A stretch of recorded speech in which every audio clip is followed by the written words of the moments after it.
So stereo chemistry പഠിക്കുമ്പോൾ നമ്മൾ main തുടങ്ങേണ്ട കാര്യം കൈറാലിറ്റി വെച്ചിട്ടാണ്. എന്താണ് കൈറാലിറ്റി, എന്താണ് കൈറൽ കാർബൺ? സോ ഒരു കാർബൺ ഞാൻ വരയ്ക്കുവാണ്, കാർബൺ, അതിന് ചുറ്റും അതായത് അത് ലിങ്ക് ചെയ്തിരിക്കുന്ന ഗ്രൂപ്പുകൾ സെയിം ആണോ ഡിഫറെന്റ് ആണോ, സെയിം ഗ്രൂപ്പ്സ് ആണോ ഡിഫറെന്റ് ഗ്രൂപ്പ്സ് ആണോ. For example CH3 CH2OH CHO C double bond O CH3.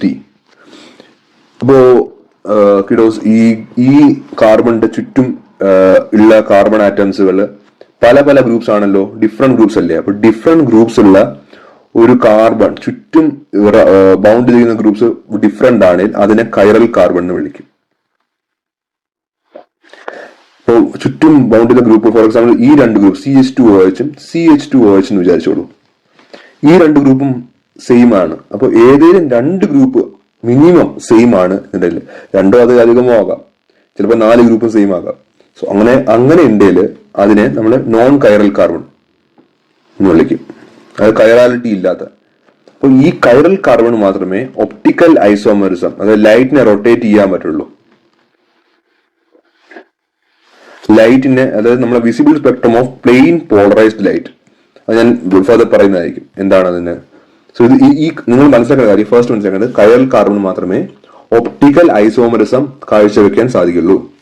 Okay, so നമുക്ക് തുടങ്ങേണ്ടത് ഐസോമറിസം എന്നുള്ള കോൺസെപ്റ്റിലാണ്. ഐസോമറിസം നിങ്ങൾക്ക് അറിയായിരിക്കുമല്ലോ എന്താണ്. Molecule, isomer of molecule is A molecule with same molecular formula but different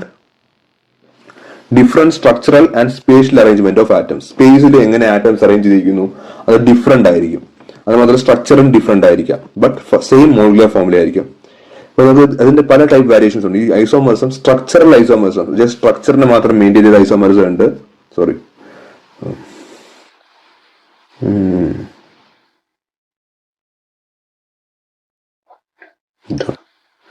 സ്ട്രക്ചറിനെ മാത്രം maintain ചെയ്തുള്ള isomerism ഉണ്ട്.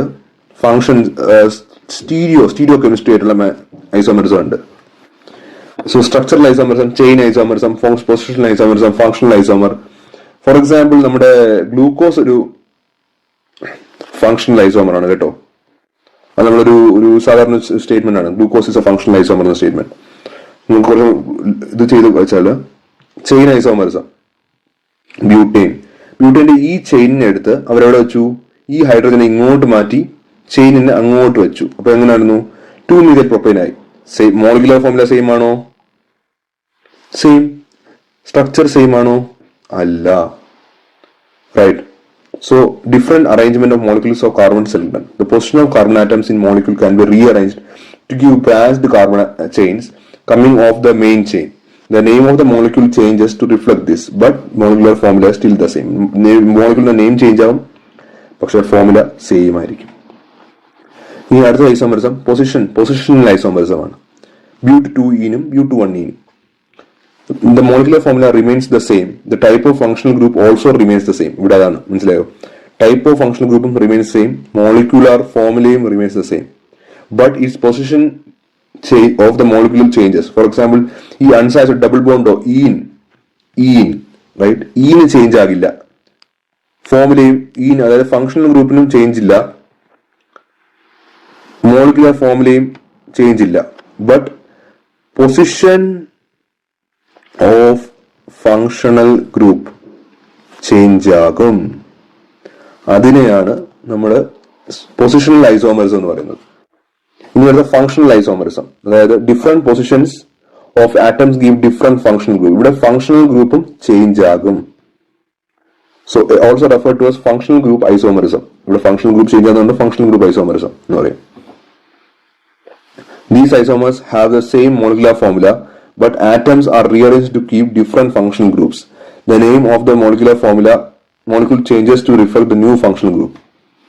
Right. So, for example, ഇവിടെ molecular formula C1234 C4 H12345678 H8 ആണല്ലേ, അതാണ് molecular formula. എത്ര molecules ഉണ്ടെന്ന് ഫോർമുല. ഇവിടെയും സെയിം ആണ്, C4H8. പൊസിഷൻ ചേഞ്ച് ആയിട്ടുണ്ടോ മോളിക്യൂളുകളുടെ? യെസ്. ഫങ്ഷണൽ ഗ്രൂപ്പ് ചേഞ്ച് ആയിട്ടുണ്ടോ? യെസ്. ഇവിടെ ഈനായത് ഇവിടെ ഒരു സൈക്ലോബ്യൂട്ട് എയിനായി അല്ലേ, എയിനായി. അപ്പം ഫങ്ഷണൽ ഗ്രൂപ്പ് ചെയ്തിട്ടുണ്ട്, മോളിക്കുലർ ഫോർമുല സെയിം ആണ്, ഫംഗ്ഷൻ സെയിം ആണ്, ഫംഗ്ഷൻ ഡിഫറെന്റ് ആണ്. ഇവിടെ ഫംഗ്ഷൻ ഗ്രൂപ്പ് ചേഞ്ച് ചെയ്തിട്ടില്ല, മോളിക്കുലർ ഫോർമുല ചേഞ്ച് ചെയ്തിട്ടില്ല, just position of the functional group മാത്രമേ ചേഞ്ച് ചെയ്തിട്ടുള്ളൂ. 1 2 ആയി, അത്ര മാത്രമേ ഉള്ളൂ. ഇവിടെ ജസ്റ്റ് മോളിക്കുലർ ഫോർമുല സെയിം ആണ്, സ്ട്രക്ചർ മാത്രമേ ഡിഫറെന്റ് ഉള്ളൂ. മനസ്സിലായില്ലേ? വേറെ തന്നെ കോമ്പൗണ്ട് ആകും. ഇതാണ് structural isomerism, positional isomerism, functional isomerism എന്ന് പറയുന്നത്. ഇതിൽ ഗ്ലൂക്കോസ് ഒരു ഫംഗ്ഷണൽ ഐസോമർ ആണ്. ഞാൻ ഈ ചാപ്റ്ററിനെ വെച്ച് നോക്കും, ഈ ചാപ്റ്ററിനെ വെച്ച് ഒരു പറയുമ്പോൾ ഒരു എക്സാമ്പിൾ പറഞ്ഞതേ ഉള്ളൂ. ഇനി സ്റ്റീരിയോ ഐസോമറിസം. സ്റ്റീരിയോ ഐസോമറിസം ജിയോമെട്രിക്കും ഒപ്റ്റിക്കലും ഉണ്ട്. അപ്പോ ജിയോമെട്രിക് ഐസോമറിസം എന്ന് പറയുമ്പോൾ സ്റ്റീരിയോ ജിയോമെട്രി മാത്രമേ നോക്കാറുള്ളൂ, സ്പേഷ്യൽ അറേഞ്ച്മെന്റ് അല്ല നോക്കുന്നത്. അതായത്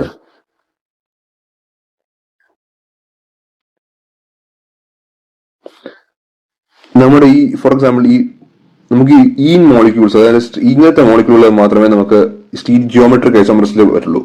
commonly expected by alkenes. Yes, അതാണ് പറയാൻ ഉദ്ദേശിച്ചത്. ആൽക്കീൻസ്, ആൽക്കീൻ പോലത്തെ മോളിക്യൂളുകളിൽ മാത്രം പൊസിഷൻ ചെയ്യാമെന്ന കാര്യമാണ് ഈ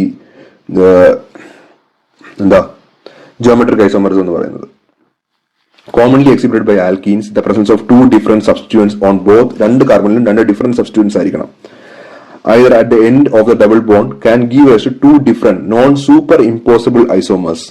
അത് സൂപ്പർ ഇമ്പോസിബിൾ എന്ന് വെച്ചാൽ ഞാൻ ഈ കോമ്പൗണ്ടിനെ എടുത്ത് ഇതിന്റെ മുകളിലോട്ട് വെച്ചു, ഇതിന്റെ മുകളിലോട്ട് ഞാൻ ഇങ്ങനെ ഒരു എടുത്ത് അങ്ങോട്ട് വെച്ചു എന്ന് വിചാരിക്കുക. അപ്പൊ ഇത് രണ്ട് സെയിം ആയിട്ട് അതുപോലെ നിൽക്കും, മിറർ ഇമേജ് പോലെ അതേപോലെ നിൽക്കില്ല. കാരണം ഈ ക്ലോറിൻ വരുന്നത് ഇതിന്റെ ഹൈഡ്രജന്റെ മുകളിലായിരിക്കും അല്ലേ. സോ ഇത് ഈ സൂപ്പർ ഇമ്പോസ് ചെയ്യാൻ വരുന്ന ഇമേജ് വരും. സോ അതിനെയാണ് ജിയോമെട്രിക് ഐസോമേഴ്സ് എന്ന് പറയുന്നത്.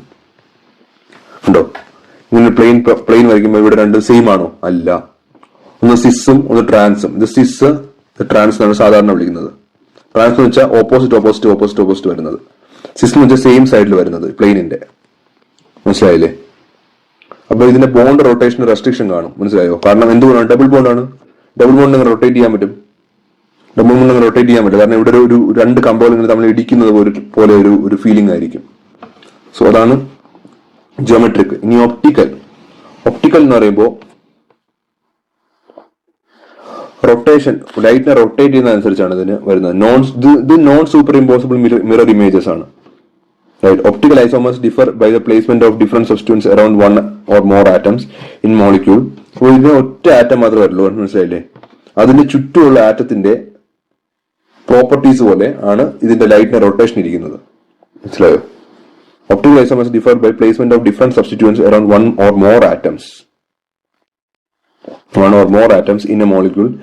Different arrangement of these substituents can be impossible to superimpose. These are optical. ഇതിനെ superimpose ചെയ്യാൻ പറ്റില്ല. അതായത് ഞാൻ കുറച്ചും കൂടി ഡീറ്റെയിൽ ആയിട്ട് പറഞ്ഞുതരാം.